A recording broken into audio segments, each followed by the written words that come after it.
No discussion of the Civil War in Missouri is complete without including a thorough examination of the issue of slavery and the African American experience. The compromise that led to Missouri entering the Union as a slave state in 1821 in essence tabled the debate over this peculiar institution until the passage of the Kansas-Nebraska Act 30-odd years later. Evidence of the pre-Civil War Black experience in Missouri is on display today at Cooper County's old jail and hanging barn in Boonville.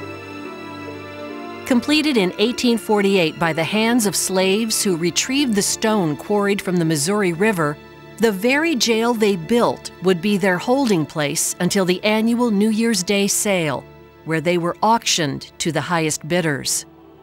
St. Louis's historic courthouse was the setting for one of the key legal battles in the history of the United States.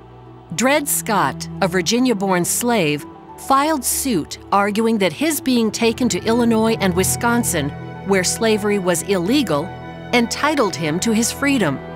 After losing his first lawsuit, Scott was granted a second trial, and in 1850 was granted his freedom. The case ultimately made its way to the United States Supreme Court, where in 1857 it was ruled that Scott was his master's property and therefore had no right as a citizen to file suit in the first place. The Dred Scott decision helped galvanize abolitionist sentiment and fanned the flames of conflict. Scott was ultimately granted his freedom, but enjoyed his emancipation for a short time before succumbing to tuberculosis in 1858. He is buried at Calvary Cemetery in St. Louis. The Civil War in Missouri included the Battle of Island Mound, where the first African American troops engaged in combat. Organized by Kansan Jim Lane against explicit orders not to do so, these African American men were mostly former Missouri slaves who volunteered to fight for the Union. Lane called this unit the 1st Kansas Colored Infantry, and they became a national symbol of freedom for the Union cause. These men bravely fought Confederate guerrillas more than 2 months prior to President Lincoln's sanction of enlisting black soldiers.